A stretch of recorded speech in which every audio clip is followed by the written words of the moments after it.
Lektion 1. Omfamna nya möjligheter. Jag är upphetsad över de nya möjligheterna framöver. Det är alltid spännande att utforska nya vägar, eller hur? Absolut. Men tänk om saker går fel i processen. Det är en giltig oro. Risker kan vara skrämmande. Jag vill dock inte äventyra min nuvarande position. Jag förstår. Det är viktigt att väga för- och nackdelar noggrant. Har du någonsin mött ett sådant dilemma? Ja, jag övervägde en gång ett jobbyte och oroade mig för osäkerheten. Hur hanterade du det? Jag gjorde en lista över potentiella fördelar och nackdelar. Det låter praktiskt. Det måste ha klargjort dina tankar. Det gjorde det verkligen. Jag insåg att tillväxt ofta kommer från obehag. Så sant! De bästa upplevelserna kan uppstå genom att gå ut ur våra komfortzoner. Exakt! Och även om saker inte går som planerat lär vi oss värdefulla lärdomar. Det är ett positivt sätt att se på det. Varje bakslag kan fungera som en språngbräda för framtida framgång. Jag uppskattar ditt perspektiv. Det hjälper till att lindra en del av mina rädslor. Kom ihåg att det är okej att vara försiktig, men låt inte rädsla hålla dig tillbaka. Jag kommer att ta det till hjärtat. Vilka steg föreslår du för att fatta ett beslut? Forskning är avgörande. Samla information om den nya möjligheten. Det är vettigt. Kunskap kommer att öka mitt självförtroende. Försök också att nätverka med människor som har erfarenhet inom det området. Bra idé. Att lära av andra kan ge värdefulla insikter. I slutändan, lita på dina instinkter. De vägleder oss ofta bra. Tack för din uppmuntran. Jag känner mig mer redo att omfamna förändring. Här är nya äventyr och tillväxten de ger. Skål för det. Låt oss ta oss an utmaningarna med tillförsikt. Lektion 2. Teamsamarbete. Det är viktigt för oss att arbeta tillsammans för att göra det bättre. Jag håller helt med. Samarbete kan leda till fantastiska resultat. Jag är glad att höra det. Lagarbete ökar kreativiteten. Absolut. 2 huvuden är ofta bättre än 1. Har du några förslag på hur vi kan förbättra våra idéer? Ja, kanske borde vi hålla en brainstorming. Det låter perfekt. Ett fritt flöde av tankar kan ge upphov till innovation. Exakt. Vi bör skapa ett säkert utrymme för att dela idéer utan att döma. Jag kommer att förbereda några uppmaningar för att få våra kreativa juicer att flöda. Underbart! Det kommer att uppmuntra alla att bidra. Känn dig fri att nå ut till teamet för deras input. Jag ska. Ju mer olika våra idéer, desto starkare blir vårt projekt. Exakt. Olika perspektiv kan avslöja möjligheter vi kan missa. Jag är glad att se vad alla tar med till bordet. Låt oss planera brainstorming-sessionen till nästa vecka. Det låter jättebra. Jag skickar ut en kalenderinbjudan. Perfekt. Jag tror att detta kommer att öka vår lagmoral också. Ja, att engagera alla hjälper dem att känna sig värderade och inkluderade. Det stärker också våra band som kollegor. Samarbete främjar en positiv arbetsmiljö. Här är att skapa ett framgångsrikt projekt tillsammans. Lektion 3. Navigera i staden. Enligt denna karta måste vi fortsätta gå rakt i ytterligare 3 kvarter. Det låter enkelt nog. Är du säker på att vi går rätt väg? Ja, efter 3 kvarter ser du tågstationen till vänster. Perfekt. Jag är glad att utforska staden med tåg. Tåg erbjuder ett så bekvämt sätt att ta sig runt, eller hur? Absolut. Dessutom är det en utmärkt chans att se sevärdheterna. Jag älskar att åka tåg. Utsikten från fönstren kan vara spektakulär. Ja, det känns som ett mini-äventyr varje gång. Har du åkt många tåg i andra städer? Jag har. Varje stad har sitt unika tågsystem och erfarenhet. Det är intressant. Jag ser fram emot att jämföra dem. Föreställ dig vilka historier vi kommer att ha efter denna resa. På tal om berättelser, visste du historien om denna tågstation? Jag har inte undersökt det ännu, men jag skulle gärna vilja lära mig mer. Många tågstationer har fascinerande historier kopplade till städernas utveckling. Jag tycker om hur historien vävs in i vårt dagliga liv på sådana platser. Ja, det ger en djup känsla av koppling till det förflutna. Och nu är vi en del av den historien, att åka tåg. Exakt, varje resa bidrar till den pågående historien. Jag kan inte vänta med att hoppa ombord och börja vårt nästa äventyr. Här är att upptäcka nya platser och upplevelser tillsammans. Lektion 4. Upptäck vår historia.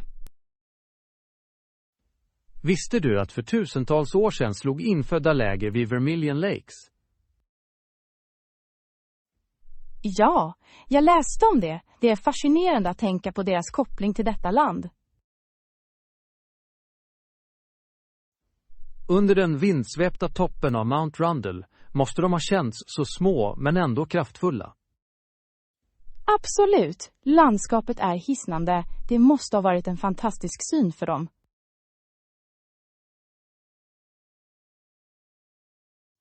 Jag kan bara föreställa mig hur de anpassade sig till de skiftande årstiderna vid sjöarna. Definitivt. Att leva i harmoni med naturen kräver stor skicklighet och kunskap. Vilka aspekter av deras kultur tycker du är mest intressanta? Jag är särskilt fascinerad av deras berättartraditioner.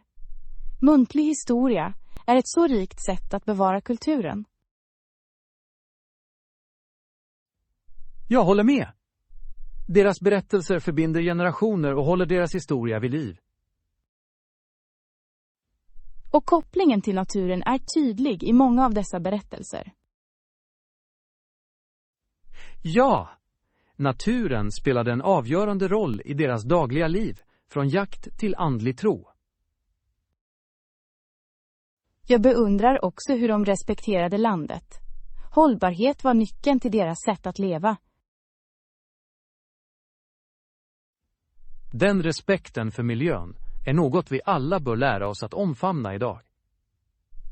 Absolut, det är viktigt för att bevara vår planet för kommande generationer.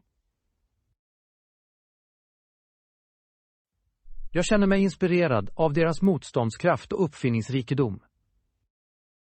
Jag också. Vi bör sträva efter att hedra och lära av deras arv.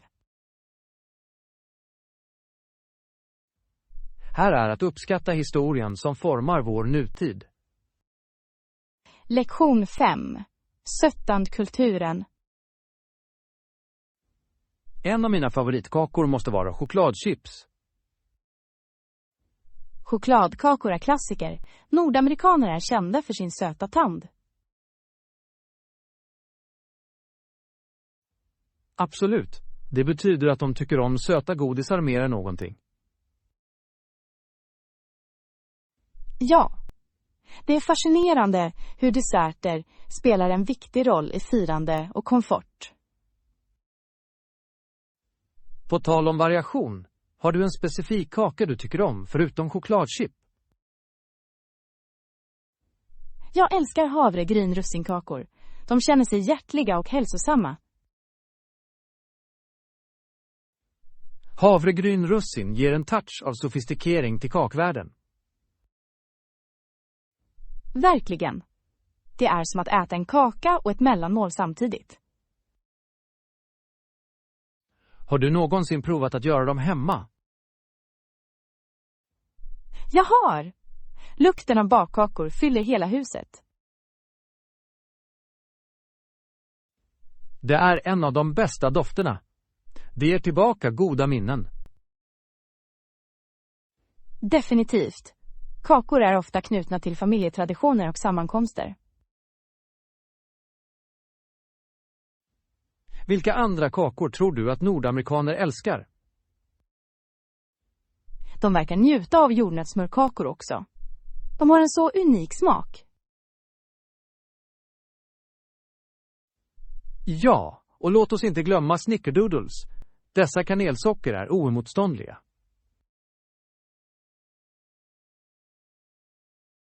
Snickerdoodles är härliga.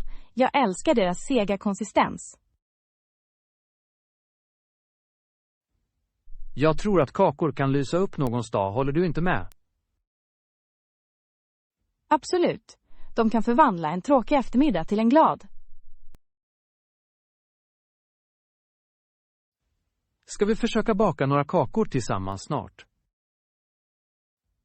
Låter som en rolig plan. Jag är alltid redo för ett bakäventyr. Här är för att skapa söta minnen över kakor. Lektion 6. Frukostskämt. God morgon! Jag hoppas att du har en underbar dag hittills. God morgon till dig också. Det är jag verkligen. Har du ätit frukost än?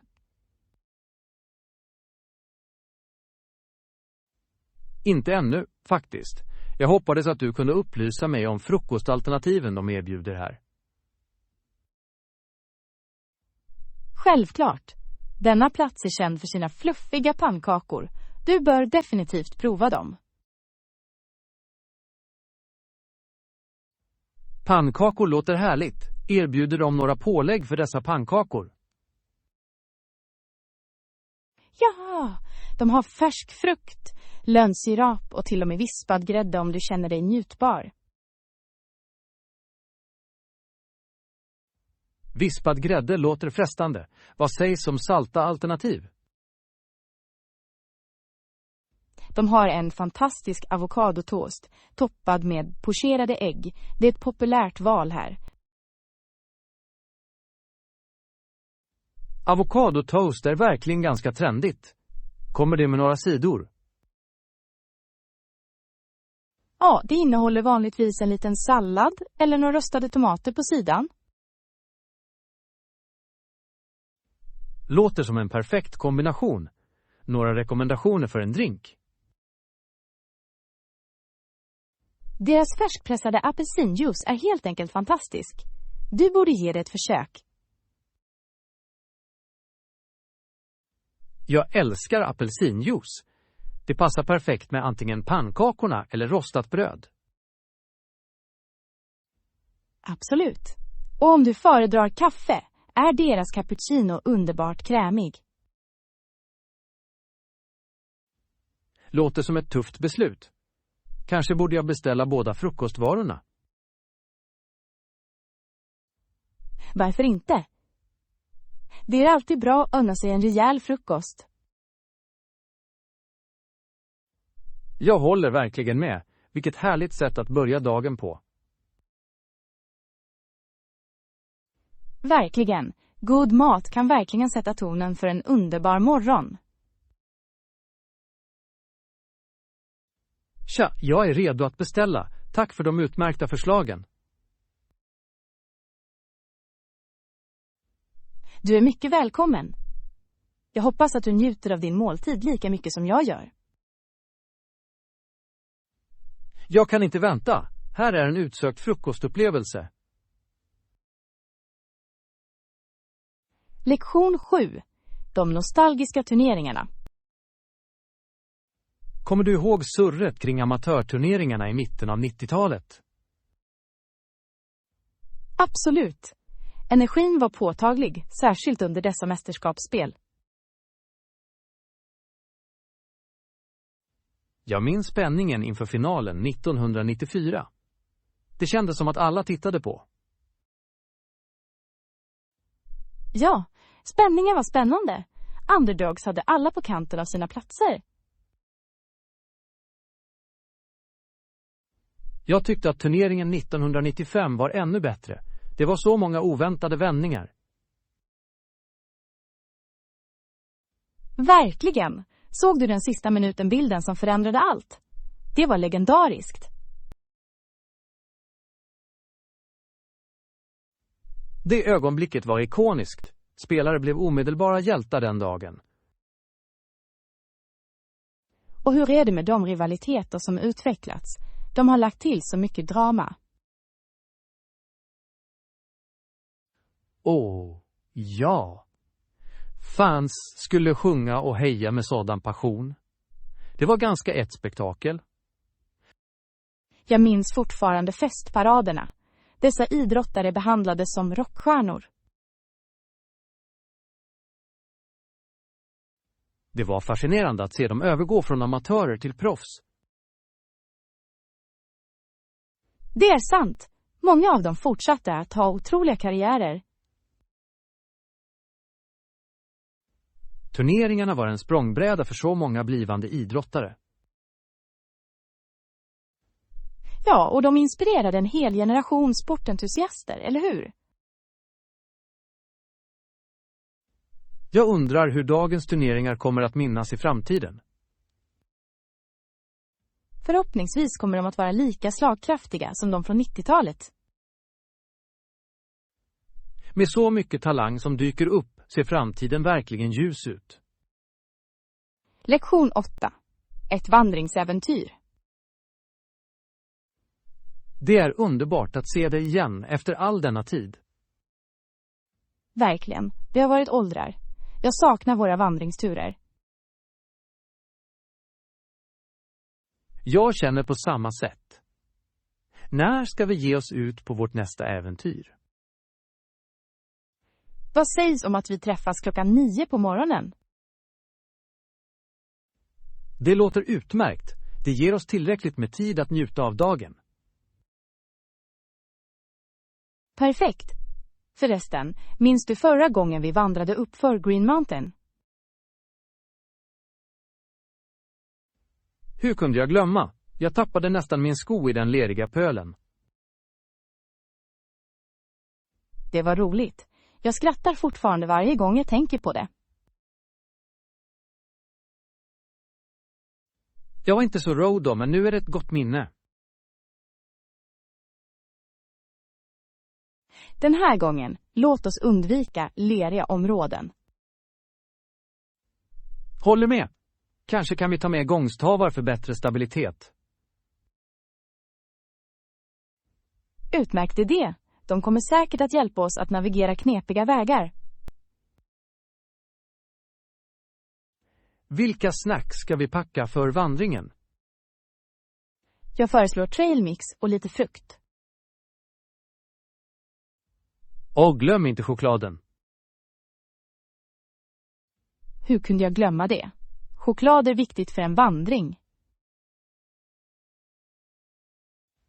Är vi redo för utmaningen att klättra igen? Absolut. Jag är glad att erövra dessa spår. Jag antar att vi måste sträcka oss innan vi börjar. Definitivt. Vi vill inte dra muskel. Kanske kan jag visa några sträckor. Jag skulle älska det. Du har alltid varit den mest flexibla. Det handlar om övning. Jag ska leda med entusiasm. Jag uppskattar ditt förtroende. Denna vandring kommer att bli jättebra. Det kommer säkert att göra det.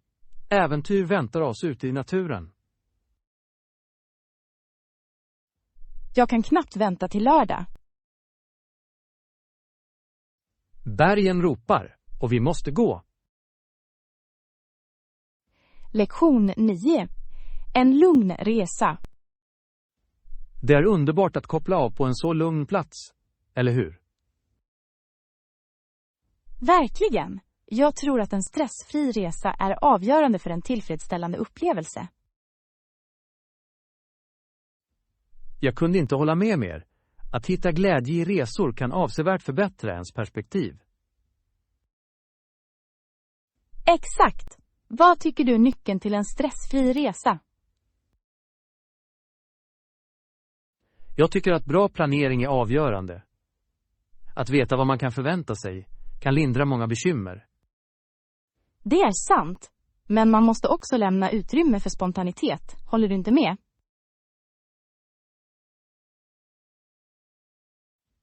Absolut.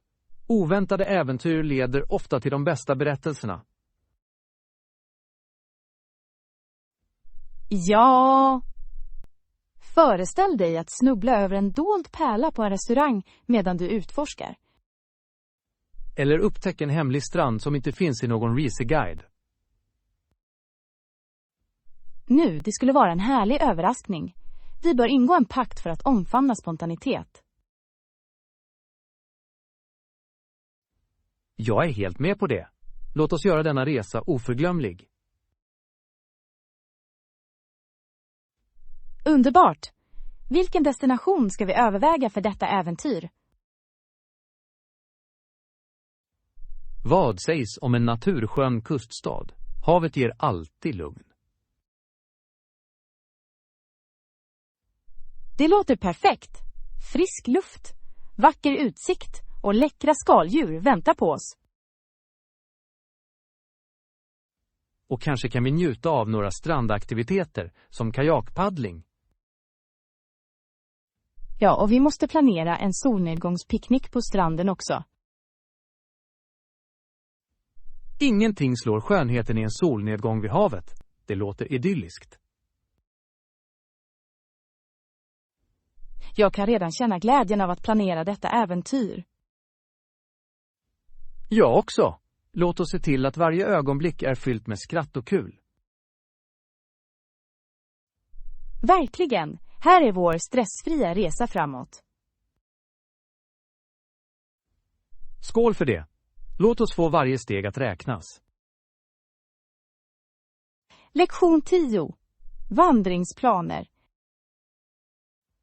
Det är en underbar dag för vandring, eller hur? Verkligen. Jag kan inte vänta med att komma tillbaka till det. Vilken tid ska vi träffas? Vad sägs om att vi träffas 9:00? På så sätt kan vi få ut det mesta av dagen. Låter bra. Ska vi ta med något för vandringen? Ja, jag tycker att vi borde packa lite snacks. Vandring bränner mycket energi. Bra idé. Vilken typ av snacks föredrar du? Jag föreslår att vi tar med lite trailmix och granola-barer. De är lätta att bära. Perfekt. Jag ska också ta med lite färsk frukt. Inget som ett äpple på spåret.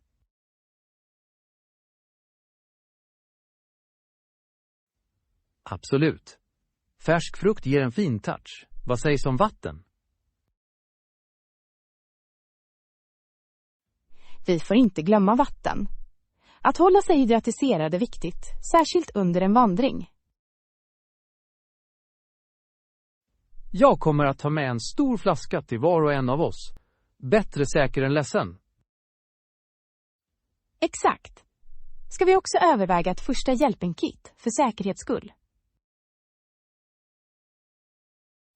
Utmärkt tanke. Ett litet kit kommer att göra. Det är bättre att vara beredd på någonting.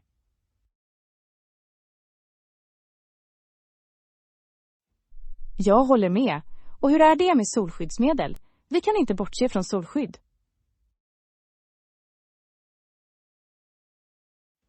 Du har rätt. Jag ska se till att packa lite. Vi vill inte bli solbrända.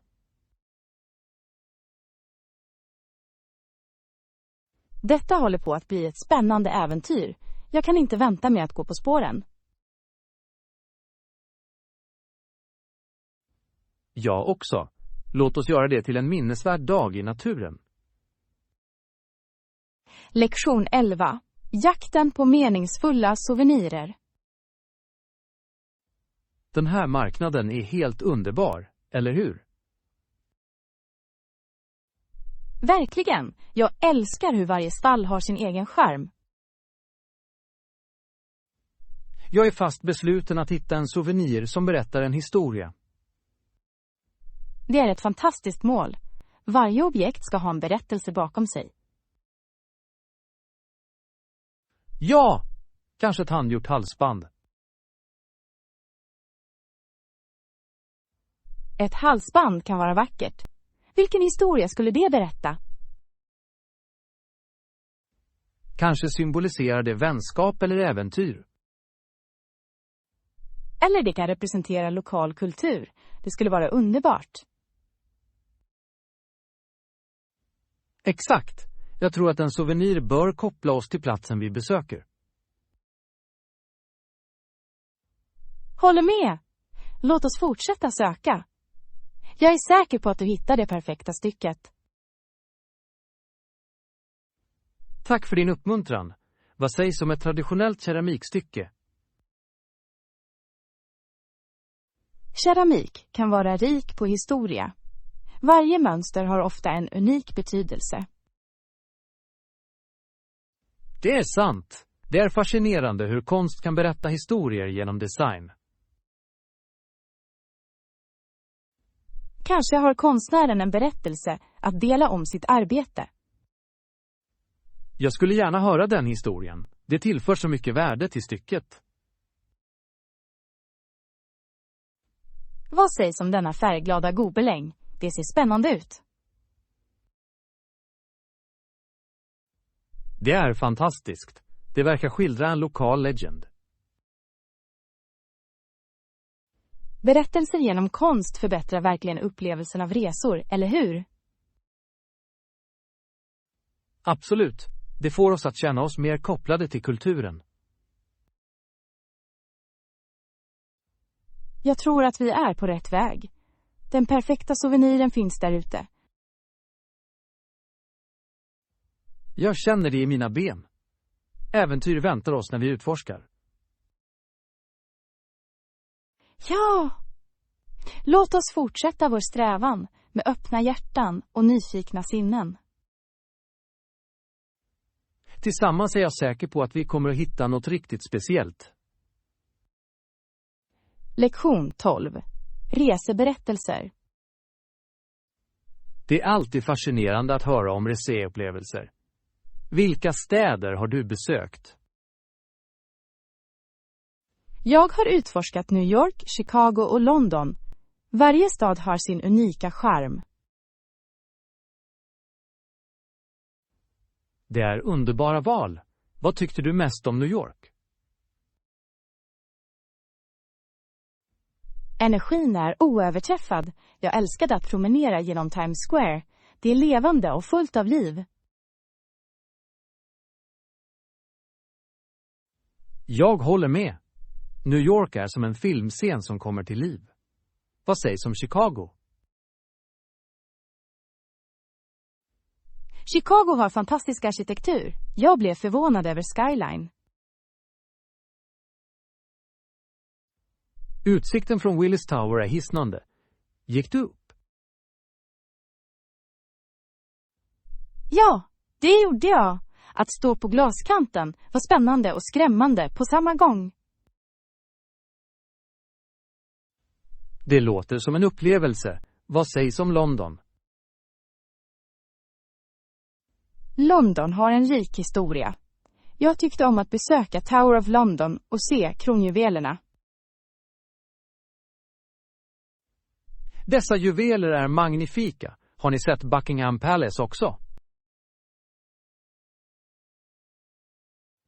Ja, det gjorde jag. Att bevittna vaktbytet var som att kliva in i en saga. Så fascinerande. Varje stad har sina egna berättelser att dela. Verkligen. Och jag tror att mat spelar en stor roll i dessa upplevelser också. Mycket sant. Vilken var din favoriträtt i New York? Jag måste säga pizza i New York-stil. Det är helt enkelt omotståndligt.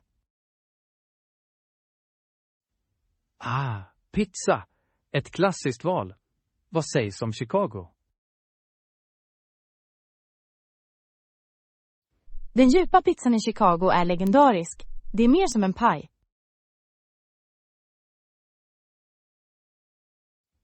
Jag kan föreställa mig. Och London har så olika rätter. Vad försökte du där? Jag njöt av traditionell fish and chips. Det var utsökt och tröstande. Jag måste lägga till dessa städer i min reselista. Tack för att du delar med dig av dina erfarenheter. Lektion 13. Strandminnen. Vilken vacker dag! Jag är glad över att vara på stranden. Verkligen. Det är den perfekta miljön för att fånga alla vackra stunder vi kommer att ha här. Jag håller helt med. Hur ska vi dokumentera vår dag? Jag föreslår att du tar massor av bilder. En bild är värd 1000 ord, trots allt. Absolut. Vi skulle kunna skapa ett roligt fotoalbum för den här resan. Det låter härligt. Kanske kan vi till och med ta några bilder medan vi leker i vågorna.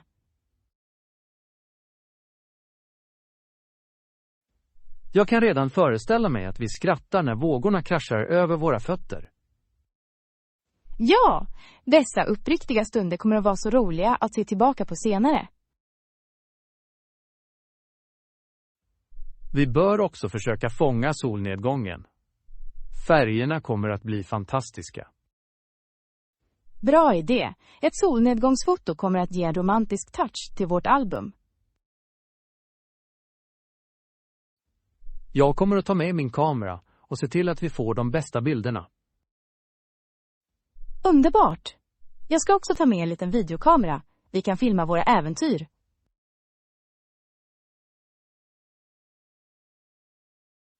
Så spännande! Kanske kan vi filma våra försök att bygga ett sandslott. Åh ja! Låt oss se om vi kan skapa något värt ett pris. Jag tror att vi kan.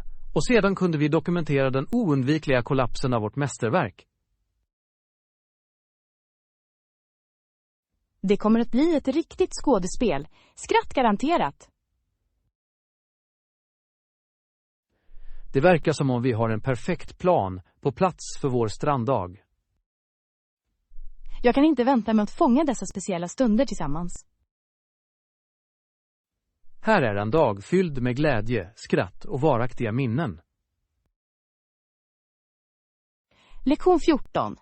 Den dyra bilreparationen. Jag tog nyligen min veteranbil till affären. Så spännande. Dessa klassiska bilar har ofta underbara historier. Verkligen. Men de sa att de delar som behövdes var dyra och arbetskrävande. Det låter ganska frustrerande. Vilken typ av delar diskuterar vi? Motorkomponenterna var svåra att hitta och de är ganska dyra. Jag förstår. Vintagebilar kräver ofta sällsynta delar, eller hur? Ja, jag insåg aldrig hur utmanande det skulle vara att återställa det. Restaurering kan verkligen vara ett kärleksarbete.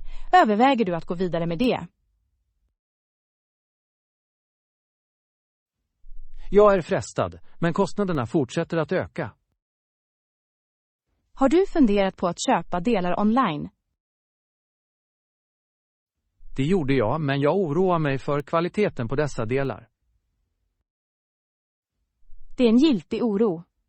Kvalitet är avgörande för vintage-restaureringar. Exakt. Jag vill bevara bilens integritet.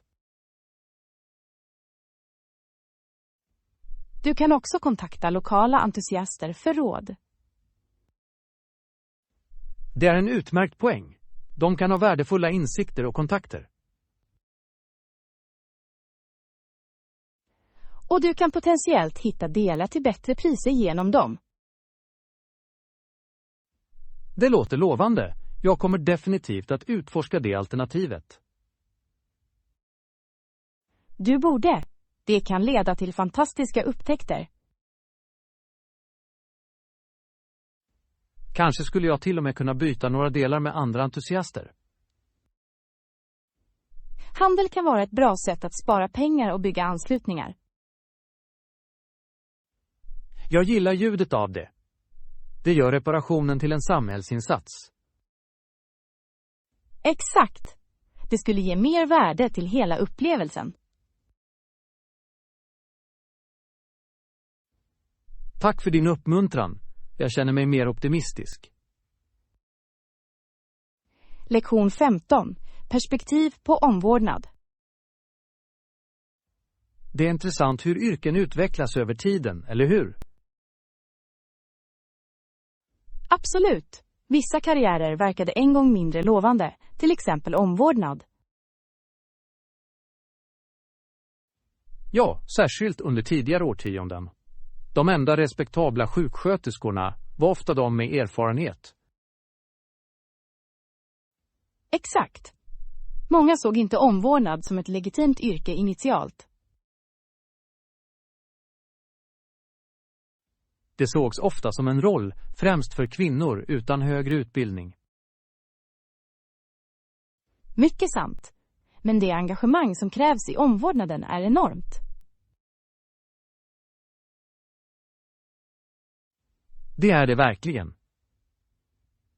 De färdigheter sjuksköterskor utvecklar är avgörande, men de förbises i många år. Numera är omvårdnad erkänd som ett viktigt yrke som förtjänar respekt.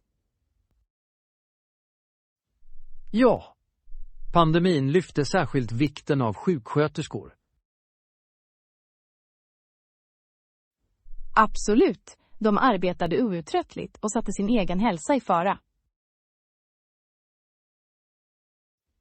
Det är fascinerande hur uppfattningar kan förändras med tiden och omständigheterna.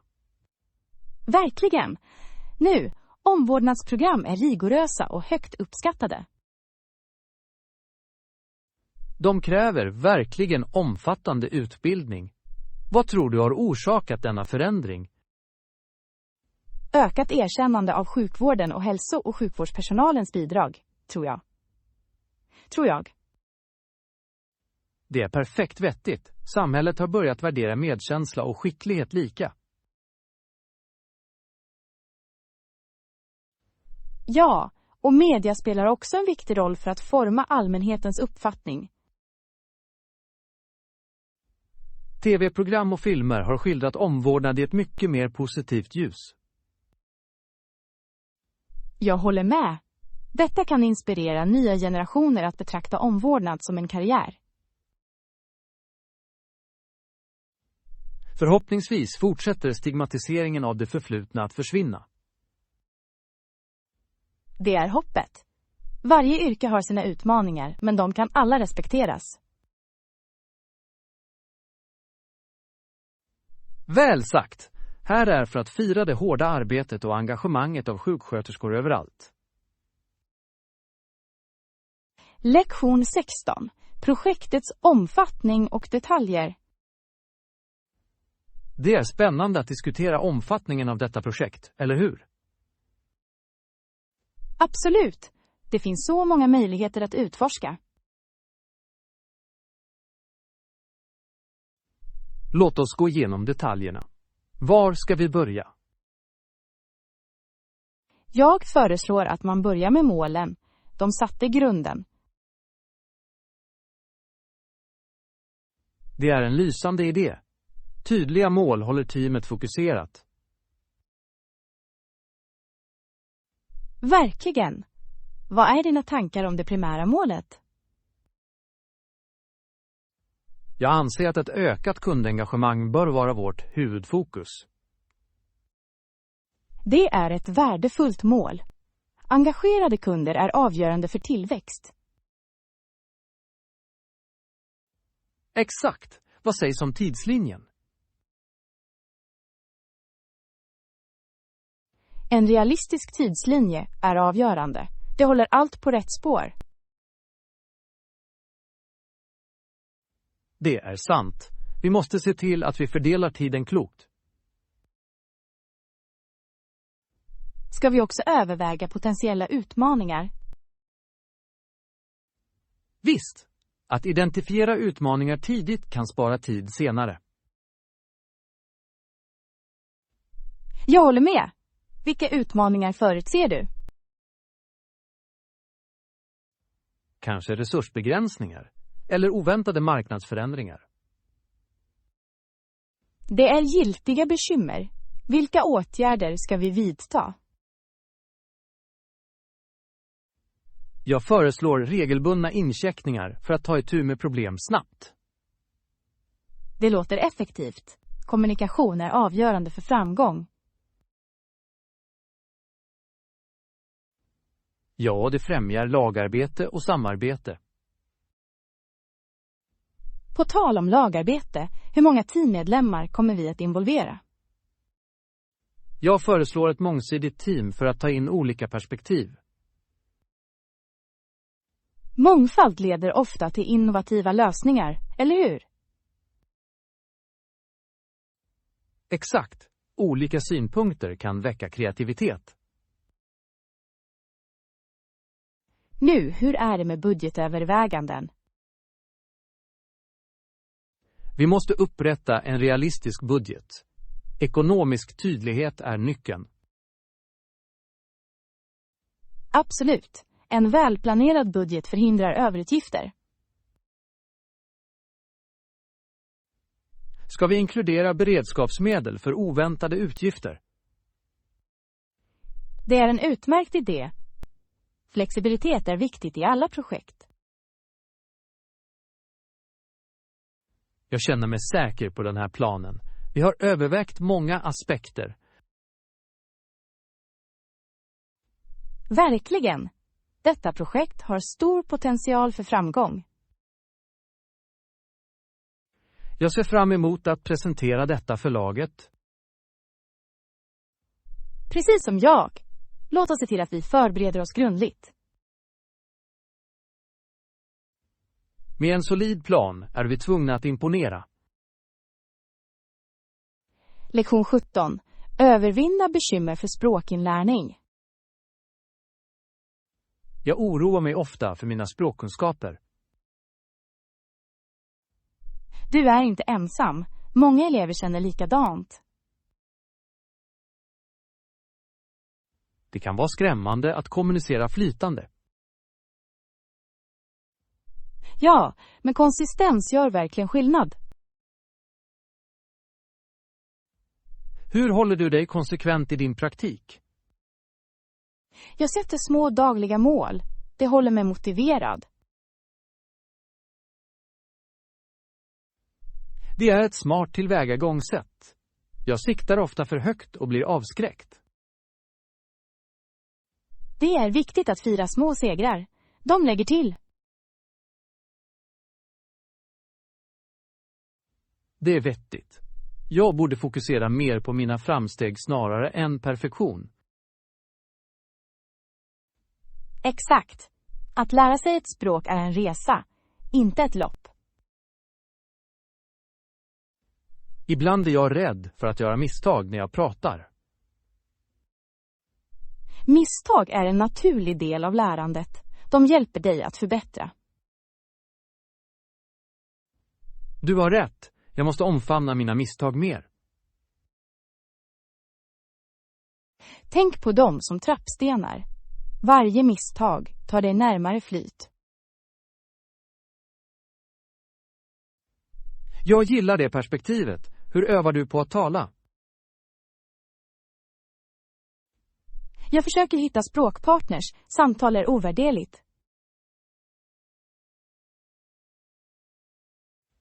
Det låter effektivt. Jag borde också söka partners. Och glöm inte språkappar. De kan vara otroligt hjälpsamma. Jag har hört bra saker om dem.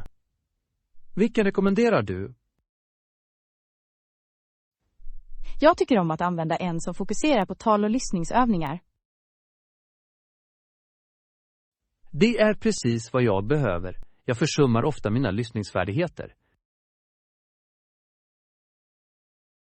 Att lyssna är avgörande. Det hjälper dig att förstå olika accenter också. Hur lyckas du träna konsekvent med ett hektiskt schema? Jag ägnar bara 15 minuter varje dag. Det håller vanan vid liv. Det är hanterbart.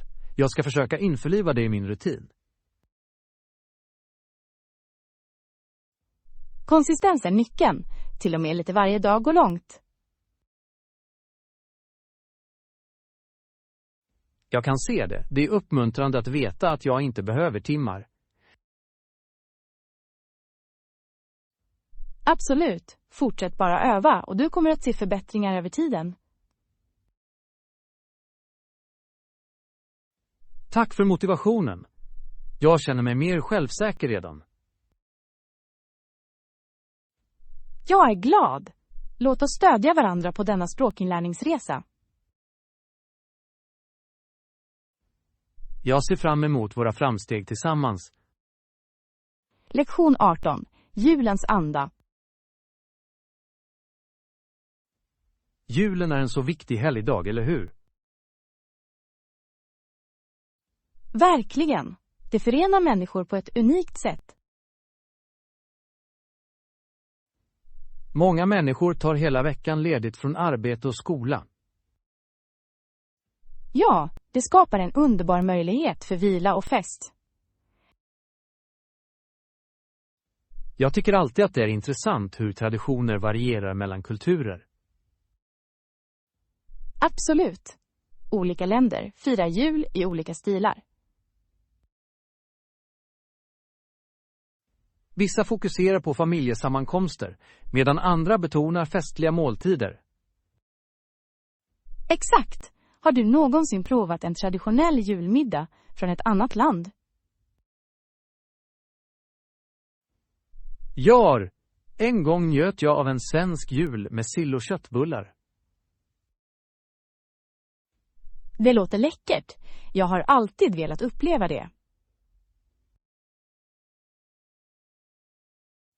Du borde. Mångfalden av rätter gör det ännu mer speciellt. Vilka är några av dina favoritsemestertraditioner? Jag tycker om att dekorera trädet med familjen. Det förenar alla. Det är en härlig tradition. Trädet blir alltid mittpunkten. Det gör det verkligen. Vad sägs om presentgivande? Att ge gåvor kan vara ganska meningsfullt. Det visar uppskattning för nära och kära. Jag håller med. Vissa människor skapar till och med personliga presenter. De är ofta de mest omhuldade. Unika gåvor kan berätta en historia. På tal om berättelser, har du ett favoritjulminne? Ja, jag fick en gång ett överraskningsbesök av en gammal vän. Det var magiskt.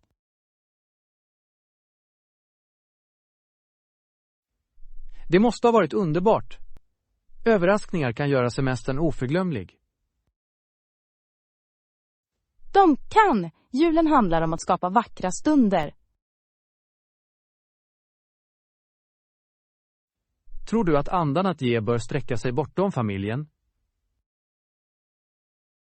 Absolut. Att dela glädje med dem i nöd förbättrar semesterstämningen. En härlig känsla. Många organisationer organiserar körningar under denna säsong. Ja, det är hjärtvärmande att se samhällen samlas. Låt oss inte glömma glädjen i julmusiken. Och julsångerna, de sätter verkligen den festliga stämningen överallt. Jag kunde lyssna på dem hela dagen. De väcker sådan värme. Verkligen! Varje låt har ett minne som gör säsongen speciell.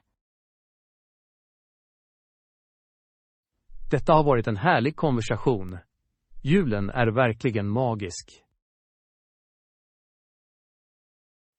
Lektion 19. Steg till framgång. Jag tycker att det är viktigt att ta små steg för att lära sig någonting. Absolut. Det hindrar en från att känna sig överväldigad. Har du någonsin försökt lära dig något för snabbt? Ja, det kan vara frustrerande. Jag tappar ofta motivationen när saker blir för komplicerade. Exakt.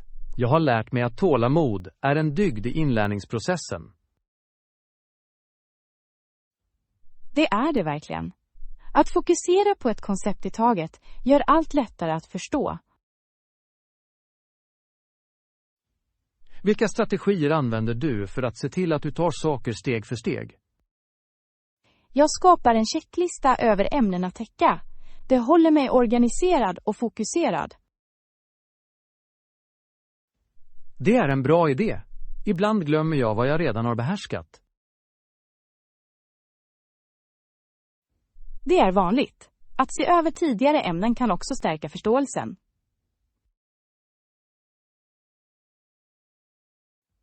Hur håller du dig motiverad när du tar mindre steg? Jag belönar mig själv efter att ha slutfört varje steg. Det håller saker roliga. Belöningar är viktiga. Jag njuter ofta av en god bit efter att ha avslutat ett svårt kapitel. Det låter roligt. Positiv förstärkning hjälper verkligen till att upprätthålla entusiasm. Har du några små steg i åtanke för ditt nästa inlärningsmål? Jag strävar efter att öva offentligt talande. Jag planerar att börja med korta presentationer. Det är effektivt. Att börja med små presentationer kan bygga ditt självförtroende. Exakt! Varje presentation kommer att fungera som en grund för nästa. Jag borde tillämpa samma strategi för att förbättra mina skrivfärdigheter.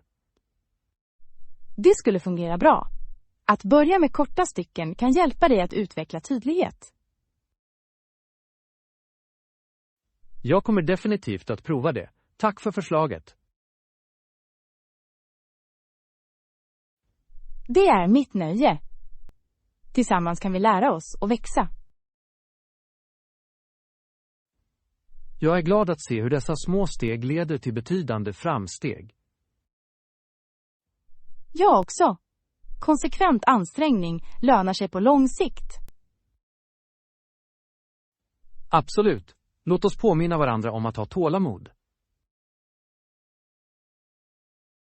Ja, tålamod, små steg och belöningar är våra nycklar till framgång. Tillsammans kommer vi att erövra våra lärandemål. Lektion 20. Äventyret med flygresor. Har du någonsin upplevt spänningen med att ta en flygtur? Många gånger. Det känns som ett äventyr varje gång. Jag håller med. En intressant aspekt är att passera genom molnen. Det är magiskt, eller hur? Molnen ser ut som fluffigt bomullsgodis. Exakt. Det är en av mina favoritstunder under en flygning. This du att moln kan vara ganska olika på höga höjder? Visste du att moln kan vara ganska olika på höga höjder? Ja, de kan verka tunna och tunna, nästan eteriska. Jag tog en gång ett flyg under solnedgången. Molnen målades i livfulla färger. Det måste ha varit hisnande. Solnedgångar från ett flygplan är spektakulära. Verkligen. Det fick mig att glömma all rädsla för att flyga. Att flyga kan vara skrämmande för vissa människor. Det är sant. Jag rekommenderar ofta distraktionstekniker som att titta på filmer. Det är en bra idé. Musik kan också hjälpa till att lugna nerverna. Vad tycker du är roligast med att flyga? Jag njuter av förväntan på att nå en ny destination. Den känslan av äventyr är spännande. Föredrar du fönster eller gångsäten? Jag älskar fönsterstolar. Utsikten är helt enkelt för bra för att missa. Jag är mer av en gångstolsperson. Jag gillar att kunna sträcka benen. Det är ett praktiskt val. Komfort är viktigt, särskilt på långa flygningar. Absolut. Har du någonsin stött på turbulens? Ja, det har jag. Det kändes som en berg- och dalbana på himlen. Det är ett intressant sätt att beskriva det. Det kan dock vara oroande. Verkligen. Men jag påminner mig själv om att piloter är utbildade för dessa stunder. Det är lugnande. Att lita på besättningen är viktigt under en flygning. Det är det verkligen. De hanterar allt med sådan professionalism. Föredrar du att flyga på dagen eller på natten? Jag föredrar dagflygningar. Utsikten är roligare. Jag kan se det. Nattflyg kan vara lite mystiskt. Ja, man vet aldrig vad som ligger ner i mörkret. Varje flygning har sin unika charm. Att resa vidgar verkligen våra horisonter.